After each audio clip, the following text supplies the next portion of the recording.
नमस्कार, स्वागत है आप सभी का श्री न्यूज में और मैं हूं आपके साथ मेघा।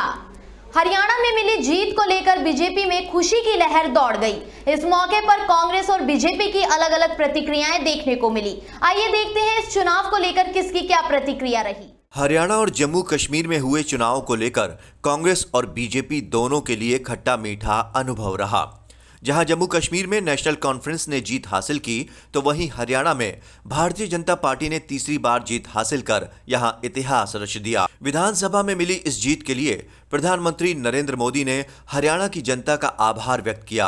पीएम मोदी ने कहा कि हरियाणा में हर बार सरकार बदल जाती थी, लेकिन इस बार हरियाणा ने जो किया वो पहले कभी नहीं किया। अभी मुझे मेरे संसद के साथी नवीन जी बता रहे थे कि आप पिछले 50 साल का इतिहास देख लीजिए। हरियाणा की एक विशेषता रही है, दिल्ली में जिसकी सरकार होती है हरियाणा में भी उसी की सरकार बनाते हैं। इसके साथ ही प्रधानमंत्री ने कहा कि सिर्फ हरियाणा ही नहीं, देश के अन्य राज्यों में भी बीजेपी को जनता ने पसंद किया है। वहीं कांग्रेस ने हरियाणा के नतीजों पर सहमति नहीं जताई। कांग्रेस नेता पवन खेड़ा और जयराम रमेश ने कहा कि चुनाव के नतीजे बिल्कुल अप्रत्याशित और अस्वीकार्य हैं। हरियाणा में चुनाव हुआ जिसके नतीजे बिल्कुल अप्रत्याशित हैं और यहां तक कि यह भी कहेंगे कि अस्वीकार्य हैं। जिस तरह की शिकायतें लगातार आ रही हैं, अभी हम जयराम रमेश जी और मैं जिस कमरे में बैठे थे वहां भी लगातार शिकायतें हमारे नारनौल के कैंडिडेट राव नरेंद्र सिंह हो गए या पानीपत के कैंडिडेट हो गए, 3 जिलों से हिसार, महेंद्रगढ़, पानीपत, यहां से लगातार शिकायतें आ रही कि कैसे बैटरीज जो मशीन की थी वो 99% थी और जिन मशीनों की बैटरीज 99% थी उन मशीनों में नतीजा एक आया, हमें हराने वाला नतीजा आया, और जो मशीनें नहीं, जिनको छेड़ा गया, जिनकी बैटरी 60-70% जो स्वाभाविक है होनी चाहिए थी, उसमें हम जीत रहे हैं हमारे कैंडिडेट। तो हम ये सारी शिकायत कहूँगा कि जम्मू और कश्मीर के जनता ने स्पष्ट जनादेश दिया है नेशनल कॉन्फ्रेंस और इंडियन नेशनल कांग्रेस के गठबंधन को। भारी बहुमत से उनको जिताया है। सरकार बनेगी, साझा कार्यक्रम होगा और पूरा प्रयास किया जाएगा। हम पीछे नहीं हटेंगे। इस गठबंधन सरकार की प्राथमिकता यूटी को फिर से पूरे राज्य का दर्जा मिलना जरूरी है और यही प्राथमिकता होगी। और भी मुद्दे हैं, विकास से जुड़े हुए मुद्दे हैं, साझा कार्यक्रम, दोनों पार्टियों की मैनिफेस्टो भी है, साझा कार्यक्रम भी तैयार किया जाएगा और एक पारदर्शिता से जवाबदेही और संवेदनशील सरकार एक गठबंधन जम्मू और कश्मीर की जनता को देगी। हरियाणा के नतीजों पर योगेंद्र यादव ने भी अपनी प्रतिक्रिया दी। आइए सुनते हैं क्या कहना है उनका हरियाणा के इन नतीजों को लेकर। आज के चुनाव परिणाम, खासतौर पे हरियाणा के चुनाव परिणाम को देख के आज सुबह से मैं हैरान और आज शाम को कांग्रेस की प्रेस कॉन्फ्रेंस सुनने के बाद थोड़ा परेशान भी। चारों तरफ से दोस्तों के फोन आ रहे हैं, मैसेज आ रहे हैं, ये क्या हुआ? सच बताऊं, मुझे पूरी तरह पता नहीं क्या हुआ। पिछले 1 महीने से मैंने कहा कि मैं इलेक्शन भविष्यवाणी तो नहीं करूंगा सीटों की, लेकिन मैं लिख रहा हूं, बोल रहा हूं, भाषण दे रहा हूं इस मान्यता के आधार पे कि कांग्रेस स्पष्ट रूप से आगे है। मैंने 1 से ज़्यादा बार कहा कि सरकार तो कांग्रेस की बनेगी। अब हवा है, आंधी है, उससे ज़्यादा ये मैं कह नहीं सकता, लेकिन आज जो हुआ वो तो बिल्कुल अलग था। ना हवा, ना आंधी, ना और कुछ, बल्कि बिल्कुल उल्टा। जितने लोगों ने घूम के देखा उनमें से कोई व्यक्ति ऐसा मुझे अभी तक नहीं मिला जिसने कहा, और बीजेपी का समर्थक भी नहीं मिला जिसने कहा हो कि बीजेपी की मेजॉरिटी आने वाली है। बहस सिर्फ इस पे होती थी कि कांग्रेस कितना आगे रहेगी। फिलहाल यही कहा जाता है कि जो जीता वही सिकंदर, और हरियाणा में बीजेपी तीसरी बार सत्ता में वापसी कर चुकी है। अब कांग्रेस के लिए सिर्फ मंथन का दौर है। अगर ये वाकई बीजेपी की जीत है तो ये एक मजबूत प्रजातंत्र की निशानी है। और जैसा कांग्रेस और उसके सहयोगी दल कह रहे हैं कि ये अप्रत्याशित है, तो फिर भारत के तंत्र से लोक बहुत दूर जा चुका है और अब इसे स्वीकार करने के अलावा देश की जनता के पास और कोई चारा भी नहीं। Bureau report, Shri news. और अब बढ़ते हैं खबरों में आगे। शहर फर्रुखाबाद से लेकर तहसील अमृतपुर तक अवैध अस्पतालों, झोला छाप डॉक्टरों, पैथोलॉजी संचालकों के खिलाफ अभियान चलाया गया है। आपको बता दें, मुख्यमंत्री योगी आदित्यनाथ के आदेश पर स्वास्थ्य विभाग ने चाबुक चलाया, जिसके तहत मुख्य चिकित्सा अधिकारी के निर्देश पर झोला छाप डॉक्टरों व पैथोलॉजी सेंटरों पर छापेमारी हुई। वहीं एडिशनल सीएमओ रंजन गौतम ने 18 हॉस्पिटल पैथोलॉजी पर छापेमारी कर उन्हें सील करा दिया गया। आपको ये भी बता दें कि एडिशनल सीएमओ की छापेमारी से झोला छाप डॉक्टरों, अवैध अस्पतालों व पैथोलॉजी संचालकों में हड़कंप मच गया। वहीं सरकार के मुखिया योगी आदित्यनाथ के निर्देश के बाद फर्रुखाबाद सीएमओ अवनीत कुमार भी एक्शन में आ गए हैं। फर्रुखाबाद जल जीवन मिशन योजना के अंतर्गत ग्रामीण इलाकों में हर घर में नल से जल पहुंचाने के लिए जिले में 381 पानी की टंकी का निर्माण दिसंबर तक पूरा होना है। आपको बता दें, निर्धारित समय सीमा समाप्त होने में 2 महीने का समय शेष रह गया है। अभी तक 62 पानी की टंकी का निर्माण हो सका और 319 पानी की टंकी का निर्माण शेष होना है, जो 2 वर्ष में विभागीय अधिकारी पूरा नहीं कर पाए। वह काम 2 महीने में कैसे पूरा करने का दावा कर रहे हैं। वहीं घरों में कनेक्शन देने के बाद भी नलों में टोटियां नहीं लगाई गई हैं, जिससे पानी नालियों में बहता रहता है।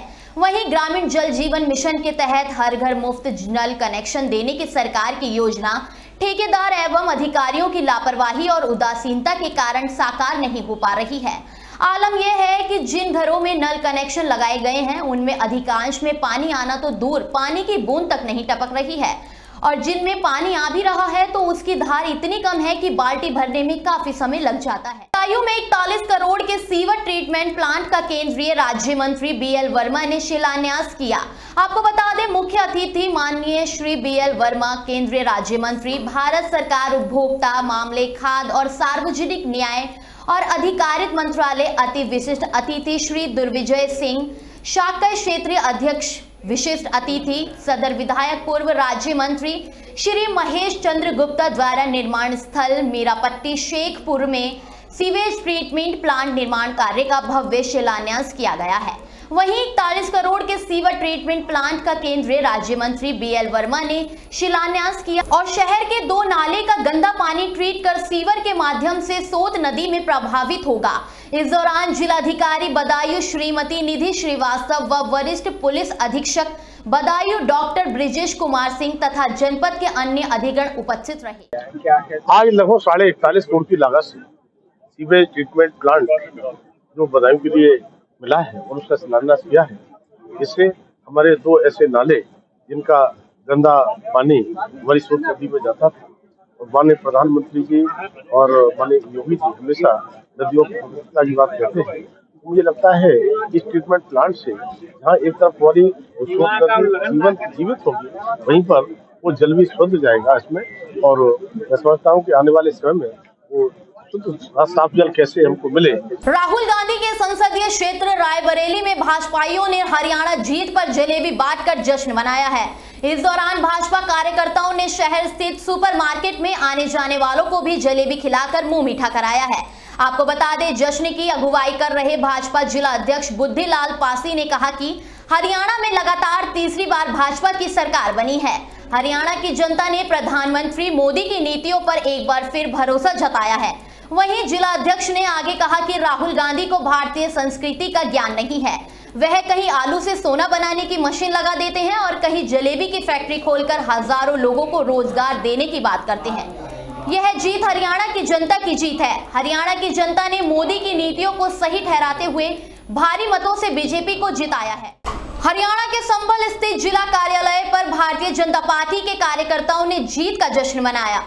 संभल जिला अध्यक्ष हरेंद्र रिंकू ने कहा कि ये प्रधानमंत्री मोदी की जीत है। रिंकू ने कहा कि कांग्रेस की नफरत की जलेबी को भाजपा के विकास की मिठास ने हराया है। उन्होंने कहा कि ये जीत ऐतिहासिक है, क्योंकि आज तक हरियाणा में हर 5 साल में सरकार बदलने का ट्रेंड था, लेकिन बीजेपी की जीत ने इतिहास रच दिया है। हरियाणा में 52 साल बाद कोई पार्टी लगातार तीसरी बार सरकार बनाने में सफल रही। इस मौके पर कार्यकर्ताओं ने संभल में बीजेपी जिला ऑफिस में जमकर आतिशबाजी की और खुशियां मनाई। रामनगरी में महाराष्ट्र के भक्त भवन का भूमि पूजन हुआ। वहीं महाराष्ट्र के सार्वजनिक बांधकाम विभाग मंत्री रविंद्र दत्तात्रेय चौहान ने भूमि पूजन किया। इस भूमि पूजन के मौके पर अयोध्या पहुंचे रविंद्र दत्तात्रेय चौहान ने कहा कि प्रधानमंत्री नरेंद्र मोदी और मुख्यमंत्री उत्तर प्रदेश के मुख्यमंत्री योगी आदित्यनाथ ने सभी प्रदेश के मुख्यमंत्रियों से अयोध्या में भवन बनाने के लिए आह्वान किया। महाराष्ट्र के मुख्यमंत्री ने अयोध्या में भवन बनाने का निर्णय किया था। यूपी सरकार ने भवन निर्माण के लिए 2.5 एकड़ जमीन दी है। इस जमीन पर 12 मंजिला भवन का निर्माण किया जाएगा, जिसमें 96 वीआईपी और 4 वीआईपी कमरे होंगे। इसके साथ ही भवन में 40 डॉर्मेट्री रूम भी बनेंगे। आपको बता दें, एक डॉर्मेट्री में 50 लोग एक साथ ठहर सकेंगे। वहीं यहाँ भक्तों के लिए भी पूरी व्यवस्था होगी। बिजनौर कोतवाली नगर के मोहल्ला खत्रियान का मामला सामने आया है। आपको बता दें, धर्म छिपाकर हिंदू महिला के साथ हिंदू मोहल्ले में किराए पर रह रहा था एक मुस्लिम युवक। वहीं युवक के बारे में जानकारी होने पर महिला व उसकी पुत्री ने हंगामा किया और वहीं महिला की पुत्री ने गलत तरीके से छूने का आरोप भी लगाया है। वहीं आपको ये भी बता दें कि महिला के पति की वर्ष 2023 में मृत्यु हो चुकी थी और वो अपने दोनों बच्चों के साथ किराए पर रह रही थी और अब आरोपी युवक को कोतवाली पुलिस ने हिरासत में लेकर मामले की जांच में जुट गई है। अवगत कराना है कि दिनांक 8 अक्टूबर को कोतवाली नगर में एक महिला के द्वारा तहरीर दी गई कि उसकी मुलाकात करीबन 3 माह पूर्व संजीव शर्मा नाम के व्यक्ति से तहसील के पास हुई थी। संजीव शर्मा ने उस महिला से शादी का झांसा देकर 3 माह तक उसका यौन शोषण किया। बाद में महिला को पता लगा कि संजीव शर्मा का असली नाम शादाब है, जिसने अपना असली पहचान छुपाकर उसके साथ गलत कार्य किया।